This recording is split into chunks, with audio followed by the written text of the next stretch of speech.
Episode 220 Falling into the Shiva Temple। Phantom सच में पागल था। फैंटम जिस तरह से विधि के कान को चाट रहा था, उससे विधि को घिन आ रही थी और उससे नफरत हो रही थी। विधि ने नफरत से अपनी गर्दन दूसरी तरफ घुमा ली। तभी उसने एक आवाज सुनी जो ज्यादा दूर से नहीं आ रही थी। विदुषी। उसने अपना सर उठाया और देखा कि मोहित तेजी से दौड़कर उसकी तरफ ही आ रहा था। उसके बगल में गुलाब के निशान वाला एक सुंदर सा लेपर्ड भी दौड़ रहा था। जैसे ही वो उसके पास पहुंचा, उसने चिल्लाकर पूछा, विदुषी क्या तुम ठीक हो? फिर उसने फैंटम की तरफ देखा और उसके चेहरे को उदासी ने घेर लिया। उसने कहा, भाई, तो क्या अब आपने अपने भाई को भी नोटिस कर लिया है? फैंटम हल्के से हंसा और विधि को उसकी तरफ घुमा दिया। भाई, विदुषी को जाने दो। मोहित अपनी आवाज को जितना शांत और नरम बना सकता था, उसने उसे उतना ही शांत और नरम बनाने की कोशिश की। असल में विदुषी को अपने मनमौजी भाई के हाथों में देखकर मोहित पागल हो रहा था। अभी थोड़ी देर पहले उसे दादाजी मिस्टर भाटिया ने अपने साथ चाय पीने के लिए बुलाया था। सूदिंग गार्डन के बैम्बू वाले सेक्शन में दादाजी ने उससे बहुत कुछ कहा। उन्होंने मोहित को विधि को छोड़ने और अपनी जिंदगी बिताने के लिए एक बेहतर लड़की ढूंढने की सलाह दी। दादाजी ने भाटिया फैमिली की हिस्ट्री और फ्यूचर के लिए उसके स्टेटस, फैमिली बिजनेस के खतरे और डेस्टिनी के इम्पोर्टेंस के बारे में बात करना शुरू किया। उनका लेक्चर काफी इमोशनल था और इसका मेन रीजन सिर्फ मोहित को ये समझाना था कि उसे विधि को छोड़ देना चाहिए। किसी भी हालत में विधि को भाटिया परिवार में शादी करने की इजाजत नहीं मिल सकती थी, क्योंकि वो एक ऐसी लड़की थी जो बदकिस्मती ला सकती थी और परिवार के लिए परेशानियां खड़ी कर सकती थी। शुरू में तो मोहित चुपचाप बैठकर अपने दादाजी की बात को बहुत पेशेंस के साथ सुन रहा था और उनकी इमोशनल स्पीच को समझने की कोशिश भी कर रहा था। मोहित ने उनसे ये भी कहा कि उन्हें विदुषी को उसकी शक्ल से नहीं आंकना चाहिए और ये भी कहा कि वो बहुत अच्छी लड़की थी। उसे विदुषी के बारे में बहुत चिंता हो रही थी। अभी थोड़ी देर पहले ही उसने खुद भी तो विदुषी को इतनी बुरी तरह से ट्रीट किया था और जब वो सो गई थी तो उसे छोड़कर वो अपने दादाजी से बात करने के लिए आ गया था। अगर विदुषी जाग गई होगी और उसने उसे वहाँ नहीं देखा होगा तो क्या वो गुस्से में होगी? उसे अपने दादाजी को मनाना था और जल्दी से विदुषी के पास लौटना भी था। लेकिन दादाजी बहुत जिद्दी थे और वो किसी भी तरह से मानने के लिए तैयार नहीं हुए। उन्होंने मोहित को छोटी छोटी बातचीत में एंगेज करके उसका काफी समय ले लिया था। मोहित धीरे धीरे काफी परेशान और बेचैन होने लगा। उसी समय उसने देखा कि एक गुलाब के निशान वाला लेपर्ड बैम्बू गार्डन से चुपचाप निकल रहा है। वो अपने पंजों से धीरे धीरे जमीन खोद रहा था और उसकी पूंछ हिल रही थी और वो उसे बड़ी चिंता के साथ देख रहा था। मोहित समझ गया कि विदुषी के साथ जरूर कुछ खतरनाक हुआ होगा। टबी को मोहित ने काफी छोटी उम्र से ही पाला था। टबी और मोहित ने एक दूसरे के बारे में एक साइलेंट अंडरस्टैंडिंग बना ली थी और उसके सिग्नल के साथ मोहित ने तुरंत उसके उस मैसेज को समझ लिया था जो वो उसे देना चाह रहा था। दादाजी, माफ कीजिएगा, लेकिन मुझे कुछ जरूरी काम याद आ गया है। मैं किसी और दिन आपके साथ बैठकर चाय पीऊंगा। इतना कहते ही मोहित जल्दी से उठकर वहाँ से चला गया। मिस्टर भाटिया ने उसे नहीं रोका। असल में दादाजी ने जानबूझकर मोहित को अपने साथ चाय पीने के लिए बुलाया था और उसे बूमिंग यार्ड में लौटने देने से रोकने के लिए वो उससे बहुत सारी बेकार की बातें करने बैठ गए थे। उन्होंने सुचित्रा से कहकर विदुषी जैसी छोटी स्टार को बाहर निकालने का इंतजाम भी करवा दिया था और सुचित्रा इसके लिए खुद उसके साथ गई थी। समय को देखते हुए उन्हें लगा कि वो छोटी स्टार अब तक तो आइलैंड छोड़कर चली गई होगी। सुचित्रा की पर्सनालिटी को ध्यान में रखते हुए उन्हें लगा था कि उसने विदुषी को अब तक यहाँ से निकाल दिया होगा और आसमान में पहुँचते ही उसे समंदर के ऊपर से गायब कर दिया होगा। जब मोहित को पता चलेगा तो वो थोड़ी देर के लिए परेशान रहेगा।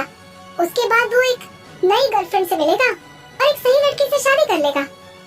मिस्टर भाटिया ने बड़े इत्मीनान के साथ अपने खूबसूरत टी पॉट का ढक्कन खोला और फिर से चाय की चुस्कियां लेना शुरू कर दिया। लेकिन वो गलत थे। अगर फैंटम अचानक से सामने नहीं आ जाता तो डेफिनेटली विधि को उसी तरह से मार दिया जाता जैसे कि उन्होंने प्लानिंग की थी। लेकिन फैंटम को भी उसी समय घर वापस आना था। उसने विधि की जान बचा ली और मोहित को भड़काने के लिए विदुषी को लेकर सौदेबाजी के लिए इस्तेमाल किया। मोहित, फैंटम की खतरनाक नशीली आंखें मोहित पर टिकी थी। मैंने आपकी इस छोटी सी गर्लफ्रेंड की जान बचाई है। क्या इसके लिए आप मुझे थैंक्स नहीं करना चाहोगे? क्या आप जानते हो कि आपका भाई होने के नाते मुझे कितना दुख होता है? विदुषी की जान बचाई? मोहित के चेहरे पर कंफ्यूजन देखते हुए फैंटम हंस पड़ा और उसे बताया कि जब उसने लैंड किया तो वहाँ पर क्या क्या हुआ था। उसकी बात सुनकर मोहित पूरी तरह से पसीने पसीने हो गया था। उसने कभी भी ये उम्मीद नहीं की थी कि सुचित्रा विदुषी को मारने की हिम्मत भी कर सकती है। अगर विदुषी वाकई में हेलीकॉप्टर में बैठ गई होती और हेलीकॉप्टर में लगाया हुआ बम सच में फट जाता तो इसका नतीजा बहुत बुरा होता। मोहित ने गुस्से से अचानक सुचित्रा को देखने के लिए अपनी गर्दन घुमाई। मोहित के चेहरे के एक्सप्रेशन को देखकर सुचित्रा का चेहरा एकदम सफेद पड़ गया। वो चुपचाप एक बुत की तरह वहीं खड़ी रही। उसमें जरा भी हिलने डुलने की हिम्मत तक नहीं बची थी। ये पहली बार था जब मोहित ने उसे इतने गुस्से से देखा था। मोहित को देखकर ऐसा लग रहा था जैसे वो किसी दुश्मन को घूर रहा हो। उसके कुछ देर तक इस तरह से घूरने के बाद ही सुचित्रा को लगने लगा जैसे कि वो पहले ही मर चुकी है। हालांकि मोहित ने उसे थोड़ी सी देर के लिए ही घूर कर देखा था। मोहित ने अपनी गर्दन वापस घुमा ली क्योंकि उसके पास सेटल करने के लिए अभी कुछ जरूरी चीजें थी। भाई, मैं आपका बहुत शुक्रगुजार हूँ कि आपने विदुषी की जान बचाई है। मैं किसी और दिन आपका शुक्रिया अदा करूंगा। अभी विदुषी की तबीयत ठीक नहीं है, वो अभी एक हादसे से गुजरी है। मैं आपको और ज्यादा परेशान नहीं करूंगा, बस मैं उसे आराम करने के लिए बूमिंग यार्ड में वापस ले जाना चाहता हूँ। उसके बाद जैसे ही मोहित थोड़ा आगे बढ़ा, फैंटम की बाहों से विधि को लेने लगा। फैंटम ने विधि को और भी कस के पकड़ लिया और अपना हाथ उसके गले में लपेट दिया। उसके नुकीले नाखून विधि के गले के बहुत करीब थे और किसी भी समय उसके नसों में घुस सकते थे। मोहित को पता था कि जब फैंटम लोगों को मारने पर आता है तो वो कितना खतरनाक हो जाता है। भाई! मोहित एकदम से चीख पड़ा। अब वो आपकी नहीं है मोहित भाई।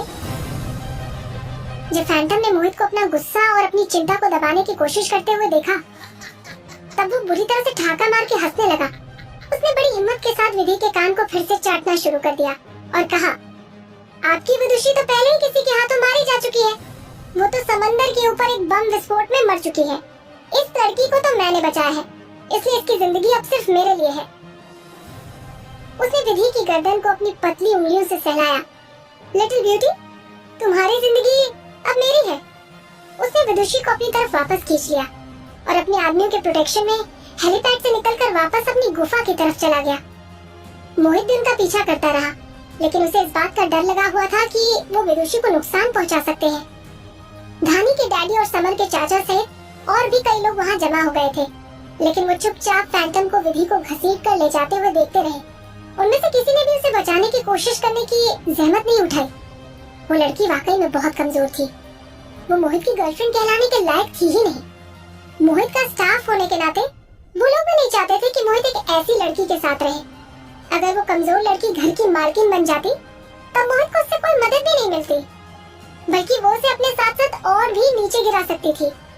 शायद उस लड़की के लिए फैंटम के हाथों टॉर्चर होना ही सबसे अच्छी मौत हो सकती थी। फैंटम सबकी आंखों के सामने से विधि को खींचकर अपने साथ लेकर गायब हो गया था। आइलैंड के जंगल में काफी अंदर शिव टेम्पल को प्रोटेक्ट करने वाला एक बड़ा सा गेट धीरे धीरे बंद हो गया था। बंद दरवाजे को देखते हुए मोहित ने जरा भी समय बर्बाद नहीं किया और सीधे सूदिंग गार्डन की तरफ दौड़ गया।